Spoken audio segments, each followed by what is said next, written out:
अस्सलाम वालेकुम स्टूडेंट्स। आज का हमारा टॉपिक है types of function second year mathematics का। तो हम देख लेते हैं कि सबसे पहली टाइप कौन सी है। First of all comes algebraic functions. Algebraic function वो फंक्शन होते हैं जिनकी जो डेफिनेशन है उसमें कोई अलजेब्राइक एक्सप्रेशन हो। तो जो अलजेब्राइक फंक्शन है उनकी बहुत सारी टाइप्स हैं। हम उन टाइप्स से इसको अंडरस्टैंड करने की कोशिश करते हैं।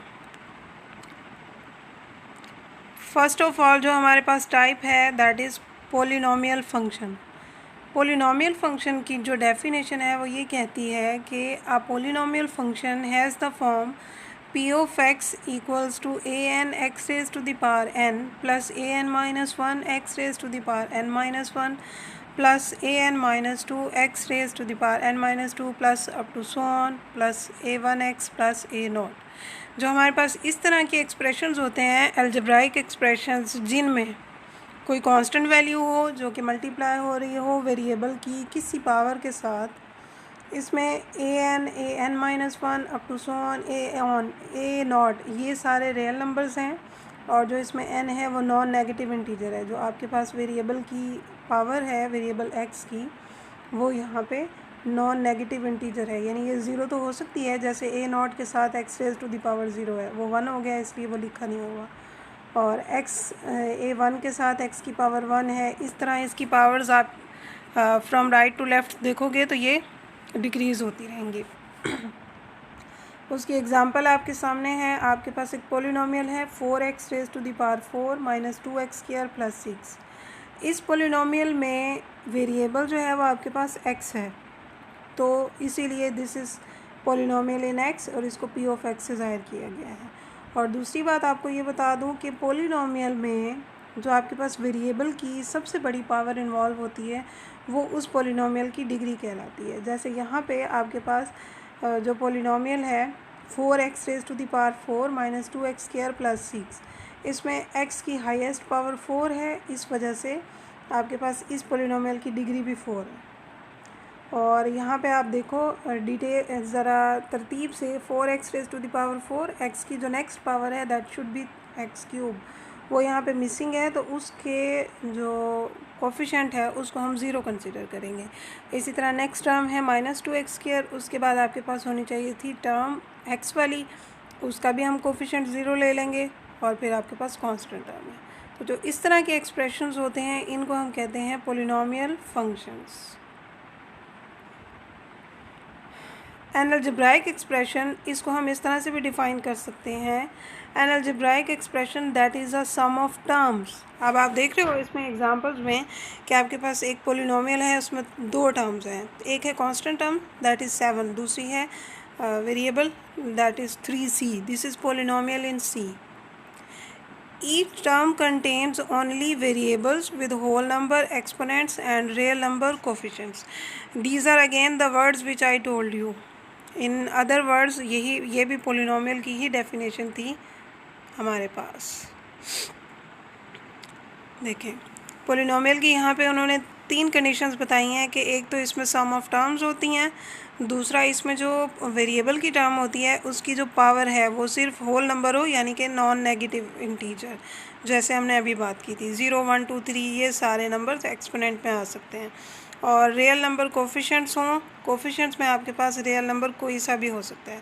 अच्छा, ज़रूरी नहीं है कि जो पोलिनोमियल है वो किसी एक वेरिएबल में हो, पोलिनोमियल दो वेरिएबल्स में भी हो सकता है।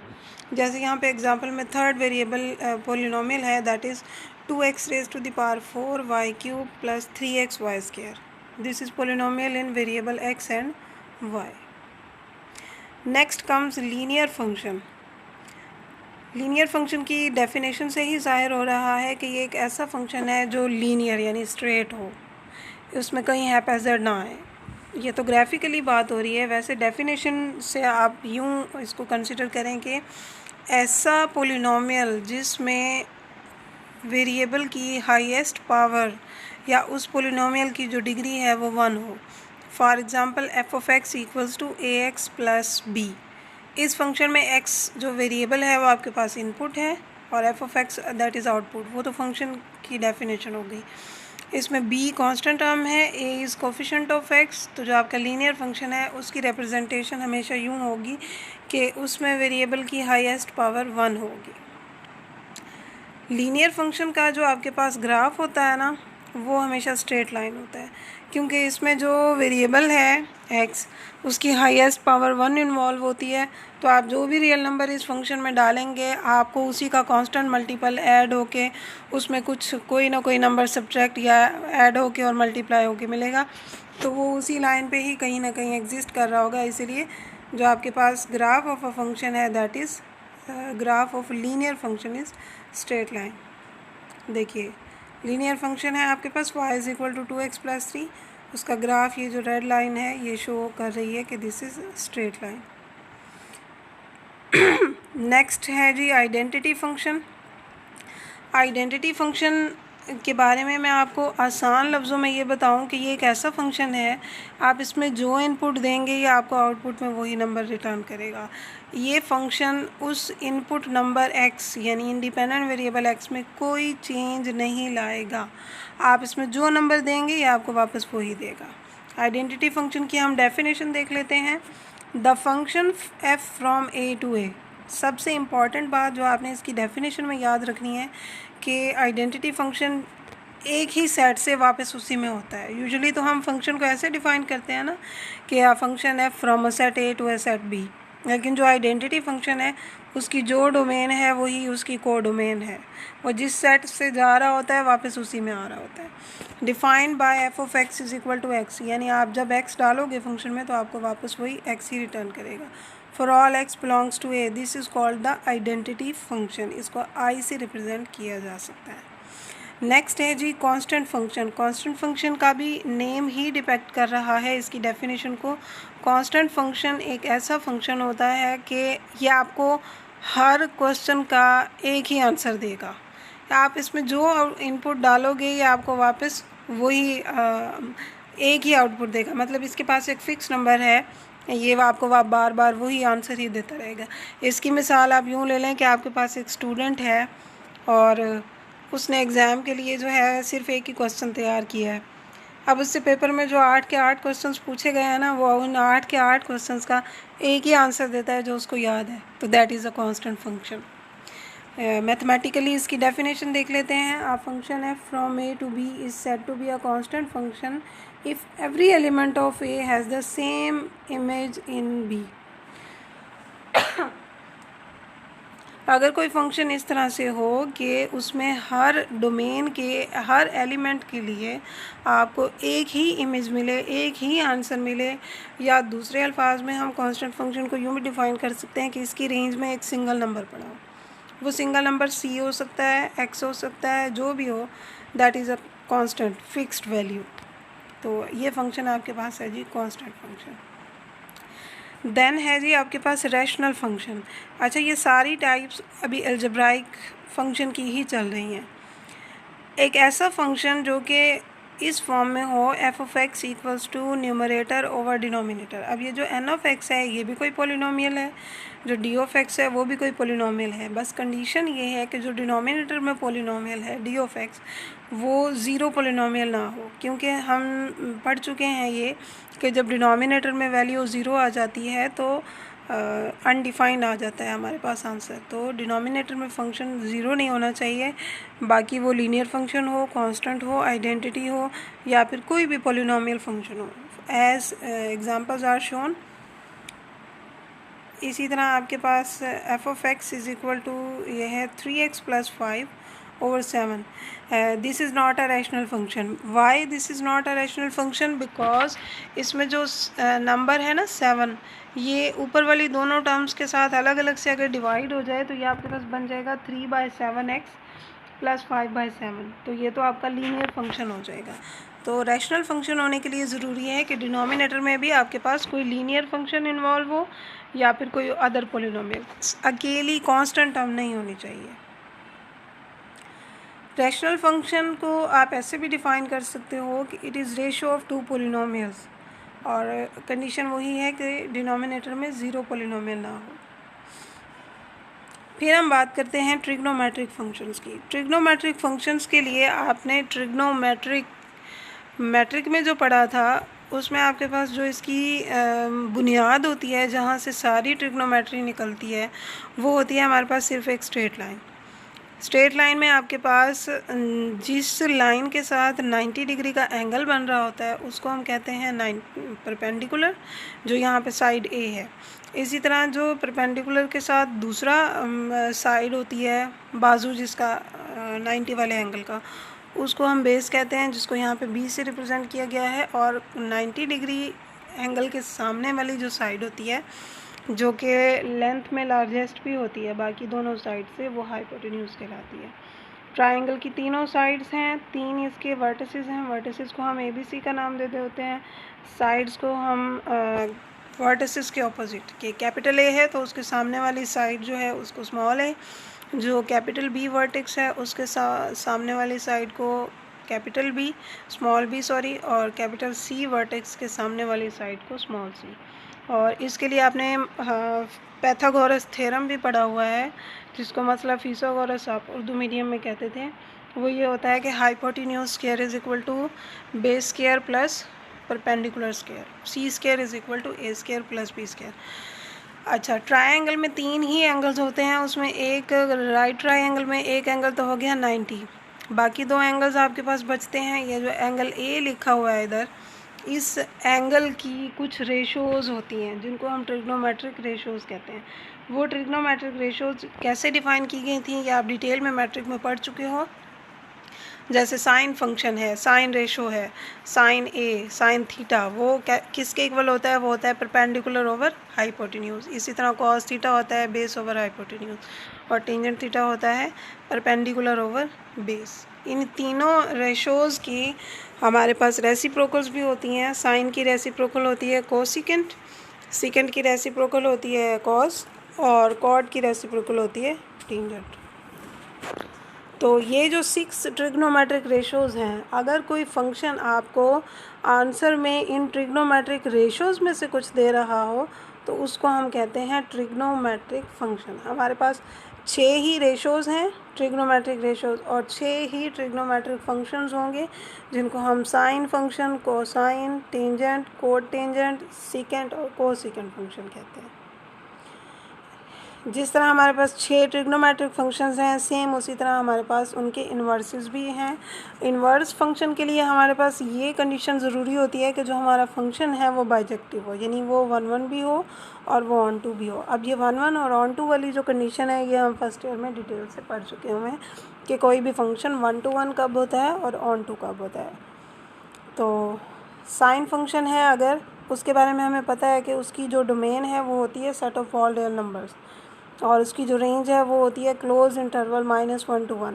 और फंक्शन के बारे में मैंने आपको ये भी प्रीवियस लेक्चर्स में बताया हुआ है कि अगर फंक्शन है तो उसकी जो डोमेन है वो उसके इन्वर्स की रेंज बन जाती है, और जो रेंज है वो फंक्शन की इन्वर्स की डोमेन बन जाती है। तो आप यहाँ पे ज़रा गौर से देखो। अच्छा, एक बात, बहुत इंपॉर्टेंट बात जो फर्स्ट ईयर में डिस्कस हो चुकी है, मैं यहाँ पे आपको रिवाइज़ करवा दूँ कि जो इन्वर्स फंक्शन है ट्रिग्नोमेट्रिक में, उसके लिए हमें जो ट्रिग्नोमेट्रिक फंक्शन है ना, उसकी डोमेन रिस्ट्रिक्ट करनी पड़ती है, क्योंकि हमने कहा है कि किसी भी फंक्शन का इन्वर्स उस वक्त एग्जिस्ट करता है जब उसकी वो फंक्शन जो है वो बाइजेक्टिव हो। बाइजेक्टिव का मतलब 1-1 हो और ऑन टू हो। ऑन टू का मतलब ये होता है कि जो पूरी की पूरी को डोमेन है वो एज अ रिज़ल्ट हमें रेंज के तौर पे मिल रही हो। और जो 1-1 की कंडीशन है वो ये कहती है कि फंक्शन आपको इमेजेस में रेपिटेशन ना दे, यानी आपको एक ही नंबर के लिए या 2 डिफरेंट नंबर्स के लिए एक ही इमेज ना मिल रहा हो। अगर आपने डोमेन में से 2 डिफरेंट एलिमेंट्स उठाए हैं तो आपको उनकी इमेजेस भी डिफरेंट मिलेंगी। अगर इमेजेस सेम हैं तो वो पीछे वैल्यू भी डोमेन में सेम होगी। जब ट्रिग्नोमेट्रिक फंक्शंस की हम बात करते हैं तो उसमें तो ये कंडीशन वायलेट होती है। अगर हम पूरी डोमेन लें, पूरी डोमेन में ये कंडीशन कैसे वायलेट होती है, देखो, साइन 0 पे भी 0 देता है, साइन 180 पे भी 0 देता है। तो अब 0 और 180 ये दो डोमेन के 2 एलिमेंट्स उठाए हैं और इन पे जो हमें आंसर मिल रहा है वो है 0। तो अब ये 1-1 वाली कंडीशन तो सेटिस्फाई नहीं हुई। तो इसके लिए हम क्या करेंगे, हम अपने फंक्शन की डोमेन को रिस्ट्रिक्ट कर देंगे। हम उसका इंटरवल ले लेंगे फ्रॉम -π/2 टू π/2। इसमें जो हमारे पास वैल्यूज़ हैं ट्रिग्नोमेट्रिक फंक्शन की वो रिपीट नहीं होंगी, 1 to 1 की कंडीशन सेटिस्फाई हो जाएगी और हमें फंक्शन का इन्वर्स जो है वो एग्जिस्ट कर जाएगा।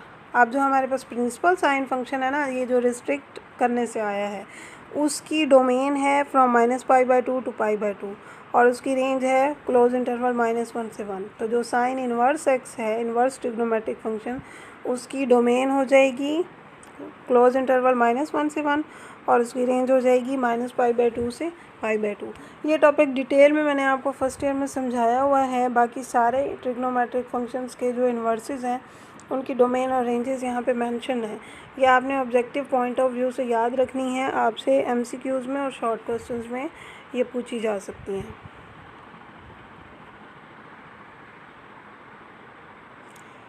फिर आता है एक्सपोनेंशियल फंक्शन। सादा अल्फाज में एक्सपोनेंशियल फंक्शन ऐसा फंक्शन होता है जिसमें वेरिएबल पावर में चला जाए। बेस में कोई कांस्टेंट पड़ा हो जहाँ जिसको यहाँ पे एक आ गया है और पावर में वेरिएबल हो, तो उसको हम कहते हैं एक्सपोनेंशियल फंक्शन। वो जो ए है वो कुछ भी हो सकता है।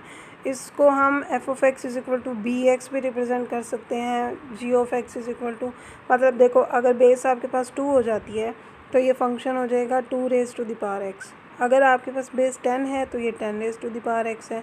अगर बेस 3 है तो 3 raised to the power x, और ये जो +1 है ये इसमें साथ में फंक्शन की डेफिनेशन में इंक्लूडेड है। तो आपने एक्सपोनेंशियल फंक्शन के लिए जस्ट ये रिमेंबर करना है कि इसमें वेरिएबल पावर में चला जाता है। लॉगरिथमिक फंक्शन जो है ये एक्सपोनेंशियल फंक्शन का आप इन्वर्स समझ लो।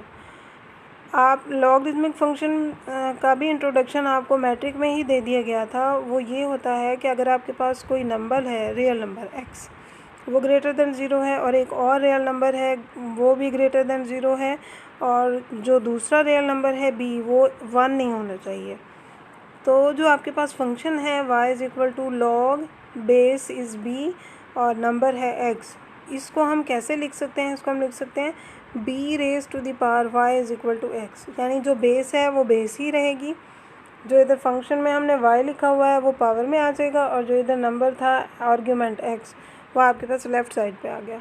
अब b raised to the power y = x, ये एक एक्सपोनेंशियल फंक्शन है क्योंकि इसमें b और x दोनों आपके पास कांस्टेंट है और वेरिएबल है y।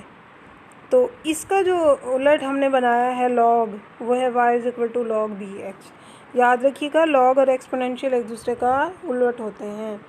The function f(x) = log bx is the logarithmic function with base b।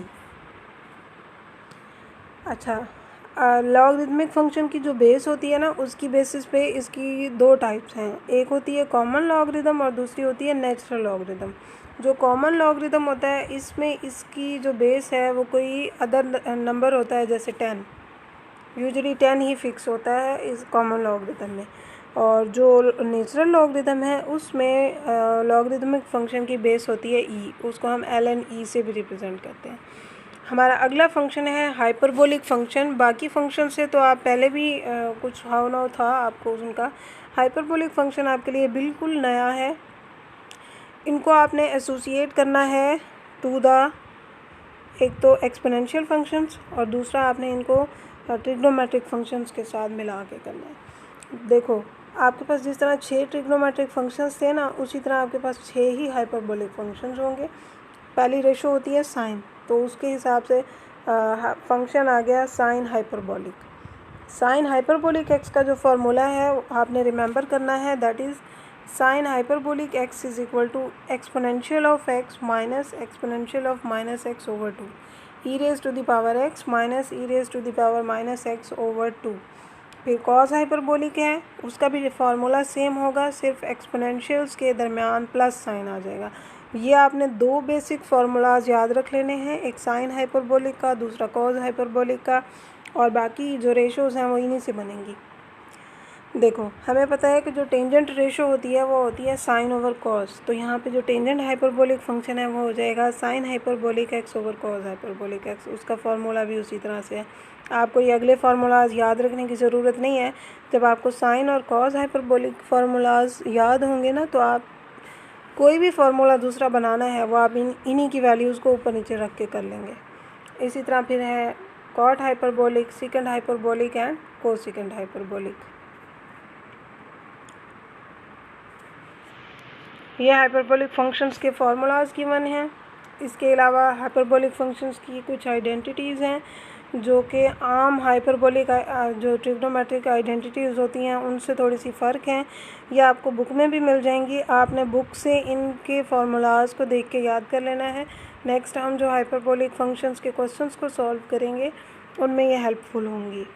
जैसे हमारे पास एक ट्रिग्नोमेट्रिक आइडेंटिटी होती है cos square x plus sine square x is equal to 1, लेकिन हाइपरबोलिक में ऐसा नहीं होगा। हाइपरबोलिक में आ जाएगा cos hyperbolic square x minus sine hyperbolic square x is equal to 1। अच्छा, और ये भी याद रखिएगा कि जो हाइपरबोलिक फंक्शंस हैं अगर हम उनकी कोई पावर लेते हैं, जैसे यहाँ पे पावर 2 ली गई है, तो ये पावर एज पे आएगी ना कि साइन या कॉस के ऊपर। ये आपने ध्यान रखना है लिखते हुए। अच्छा, इन्वर्स हाइपरबोलिक फंक्शंस, जैसे हमारे पास ट्रिग्नोमेट्रिक फंक्शंस थे और उनके इन्वर्सेस थे, बिल्कुल उसी तरह हमारे पास इन्वर्स हाइपरबोलिक फंक्शंस भी हैं। और इन्वर्स हाइपरबोलिक के जो फंक्शंस हैं उनके एक्सप्रेशन हमारे पास हैं इन टर्म्स ऑफ लॉग नेचुरल। ये भी सारे फार्मूलाज आपने याद करने हैं for objective point of view. और इधर आपको साइन हाइपरबोलिक के जो इन्वर्सेस हैं उनकी डोमेन और रेंजेस भी गिवन है, ये आपको बुक में भी मिल जाएंगी। आपने इन डोमेन और रेंजेस को याद करना है for objective point of view. Next जो है आपके पास बहुत इंपॉर्टेंट टाइप ऑफ फंक्शन है, that is explicit and implicit function. Explicit और implicit function mathematical point of view से और आपके एग्जामिनेशन पॉइंट ऑफ व्यू से बहुत इंपॉर्टेंट है। आपने इन दोनों का डिफरेंस जो है वो अच्छी तरह से याद कर लेना है। एक्सप्लिसिट फंक्शन क्या होता है? It is a function in which the dependent variable has been given explicitly in terms of the independent variable. Explicit function ऐसा फंक्शन होता है जिसमें डिपेंडेंट और इंडिपेंडेंट वेरिएबल एक दूसरे से सेपरेट होते हैं। अगर y और x की बात की जाए तो y एक साइड पे होता है और x दूसरी साइड पे होता है, ये दोनों आपस में मिक्स नहीं होते। अगर इनको मिक्स किया हुआ भी होता है तो इनको इस तरह से ये मिक्स हुए होते हैं कि हम इनको सेपरेट कर सकते हैं। और जो इम्प्लिसिट फंक्शन है उसमें इंडिपेंडेंट वेरिएबल और डिपेंडेंट वेरिएबल इस तरह से मिक्स होते हैं कि उनको हम सेपरेट नहीं कर सकते। एक्सप्लिसिट और इम्प्लिसिट का जो डिफरेंस है ना वो यही है कि डिपेंडेंट और इंडिपेंडेंट वेरिएबल एक्सप्लिसिट में मिक्स नहीं होते और इम्प्लिसिट में मिक्स होते हैं। तो ये आपने m से याद रखना है। इम्प्लिसिट में m होता है इसलिए उसमें मिक्स होते हैं, एक्सप्लिसिट में डिफरेंट होते हैं। फॉर एग्ज़ाम्पल जो आपके पास फंक्शन है y is equal to 3x minus 2 या y is equal to x square plus 5। अब इसमें देखें y एक साइड पे है और x दूसरी साइड पे है, तो ये दोनों सेपरेट हैं। इसी तरह आपके पास इम्प्लिसिट फंक्शन है, एक्सप्रेशन देखें y square plus 2xy 4x square is equal to 0। अब इसमें आप जो मर्ज़ी इस पे ऑपरेशंस परफॉर्म कर लो, ये आपके पास x और y को सेपरेट नहीं होने वाला, तो ये इम्प्लिसिट फंक्शन है। नेक्स्ट है जी पैरामीट्रिक फंक्शन। पैरामीट्रिक फंक्शन ऐसा फंक्शन होता है जिसमें आपके पास इंडिपेंडेंट और डिपेंडेंट वेरिएबल x और y दोनों डायरेक्टली रिलेटेड नहीं होते एक दूसरे के साथ किसी रिलेशन के ज़रिए, किसी एक्सप्रेशन के ज़रिए, बल्कि उनको एक थर्ड वेरिएबल जिसको हम पैरामीटर कहते हैं उसके ज़रिए से वो रिलेट हुए होते हैं। और वो x और y दोनों के एक्सप्रेशंस भी अलग अलग होते हैं उस तीसरे पैरामीटर जो या तो t होता है यूजुअली या फिर थीटा होता है। तो वो जो x और y के एक्सप्रेशंस होते हैं वो इस तीसरे वेरिएबल थीटा की शेप में होते हैं, इनको हम पैरामीट्रिक इक्वेशंस कहते हैं। देख लें पैरामीट्रिक इक्वेशन, फॉर एग्जांपल आपके पास है x is equal to r cos t, y is equal to r sine t. अब इसमें x t की वेरिएबल की शेप में लिखा हुआ है, y जो है वो भी इन टर्म्स ऑफ t लिखा हुआ है। x और y डायरेक्टली रिलेटेड नहीं है लेकिन इनका जो रिलेशन है ना वो आपस में वो पैरामीटर t से है, तो ये दोनों पैरामीट्रिक इक्वेशंस हैं। और जिस कर्व की ये पैरामीट्रिक इक्वेशंस है ना ये सर्कल की हैं। इसी तरह जो अगली हैं x is equal to a cos c t, y is equal to b sine c t, c t को आप थीटा भी ले सकते हो। तो ये जो a cos theta b sine theta ये है इलिप्स की इक्वेशन। ये बुक में आपको गिवन है, ये कुछ इक्वेशंस, ये आपने पैरामीट्रिक इक्वेशंस याद रखनी है और ये भी याद रखना है कि कौन सी पैरामीट्रिक इक्वेशंस किस कर्व की हैं। जैसे ये ग्राफिकल रिप्रेजेंटेशन है पैरामीट्रिक फंक्शन की, x is equal to 3 cos t, y is equal to 3 sin t। जो सर्कल की पैरामीट्रिक इक्वेशन होती है उसमें दोनों x और y के एक्सप्रेशन में ये जो पहला नंबर है ना, x is equal to a cos t, y is equal to a sin t, ये a नंबर जो है ये फिक्स होता है, ये सर्कल का रेडियस होता है और t उसका एंगल होता है। नेक्स्ट है जी इवन फंक्शन और ऑड फंक्शन। इवन फंक्शन एक ऐसा फंक्शन होता है कि अगर आप उसमें इंडिपेंडेंट वेरिएबल x को रिप्लेस कर दें बाय -x तो आपके पास फंक्शन में कोई चेंज नहीं आएगा। फॉर एग्जांपल आपके पास फंक्शन है x स्क्वायर, x स्क्वायर में आप -x अगर पुट कर दो तो नेगेटिव नंबर का स्क्वायर भी पॉजिटिव आ जाता है, तो वो आपके पास वापस वही फंक्शन आ जाता है। इसी तरह cos x जो है इसका एंगल x नेगेटिव हो जाए तो भी आंसर पे कोई इफेक्ट नहीं पड़ता, आपको वापस वही वैल्यू देता है। तो इस तरह के फंक्शंस इवन फंक्शन होते हैं। इवन फंक्शन की एक और डेफिनेशन या एक और कंडीशन भी याद रख लें कि जो इवन फंक्शन है ये वाई एक्सिस के अबाउट सिमेट्रिक होता है। देखिए ऊपर लेफ़्ट पे जब x की वैल्यूज़ पॉजिटिव है 1 2 3 4 तो तब भी ये वही वैल्यू दे रहा है, और इधर जब x की वैल्यूज़ नेगेटिव हैं तो तब भी आपको ये आंसर में पॉजिटिव वैल्यू वही वैल्यूज़ दे रहा है जो इसकी डेफिनेशन के अकॉर्डिंग हैं। फिर है जी ऑड फंक्शन। ये इवन फंक्शन का ऑपोजिट है कि अगर आप इसमें एफ ऑफ एक्स को -x पुट करेंगे, आप x को -x पुट करेंगे तो ये आपको एफ ऑफ एक्स वापस नहीं देगा, ये आपको रिटर्न करेगा -f of x. For example sine x का जब आप एंगल पुट करते हो ना -x तो वो आपको वापस दे देता है -sin x, यानी कि उसमें नेगेटिव साइन आ जाता है। और इसी तरह एक्स क्यूब है, उसमें भी जब आप x में माइनस साइन पुट करते हो तो जब पावर ऑड हो तो वह माइनस साइन बाहर आ जाता है। इसका जो ग्राफ है वो ओरिजिन के अबाउट सिमेट्रिक होता है, ओरिजिन से पास करके ये अपवर्ड भी जाता है और डाउनवर्ड भी जाता है। जिस तरह की शेप इधर दिखाई गई है ऐसी होती है इसकी शेप। तो अब आपने याद रख लेना है कि इवन और ऑड फंक्शन में क्या डिफरेंस है। इवन फंक्शन में f of -x is equal to f of x आ जाता है, और ऑड फंक्शन में f of -x is equal to -f of x आ जाता है। यहाँ पे इवन और ऑड फंक्शन की वही दो कंडीशंस बताई हुई हैं, और इसके अलावा ये भी आपने याद रखना है, अभी मैंने आपको ग्राफ दिखाए थे इनके, ऑड फंक्शन का जो ग्राफ होता है ना वो ओरिजिन में से पास कर रहा होता है, इसीलिए f of 0 is equal to 0 की जो कंडीशन है वो ऑड फंक्शन के लिए है। Thank you for watching. उम्मीद है आपको आज का ये लेक्चर समझ आ गया होगा। इसमें अगर कोई प्रॉब्लम है तो आप मेरे साथ इसको व्हाट्सएप ग्रुप में या फिर पर्सनली कॉल करके, मैसेज करके, वॉइस नोट भेज के, जैसे आप इसको मेरे साथ डिस्कस करना चाहें कर सकते हैं। तो आपने इसके लिहाज से अपनी सारी कन्फ्यूजन्स दूर कर लेनी है। कोई प्रॉब्लम हो तो आपने मुझसे पूछ लेना है। इंशाल्लाह नेक्स्ट लेक्चर में हम एक्सरसाइज 1.1 के रिमेनिंग क्वेश्चंस सॉल्व करेंगे जो कि हमारे इन फंक्शंस की डेफिनेशन से रिलेटेड होंगे। इंशाल्लाह नेक्स्ट लेक्चर में बात होगी आपसे। स्टे हैप्पी और मेरे लिए भी दुआ किया करें। अल्लाह ताला आपके लिए आसानियाँ अता फरमाए। आमीन। अल्लाह हाफिज़।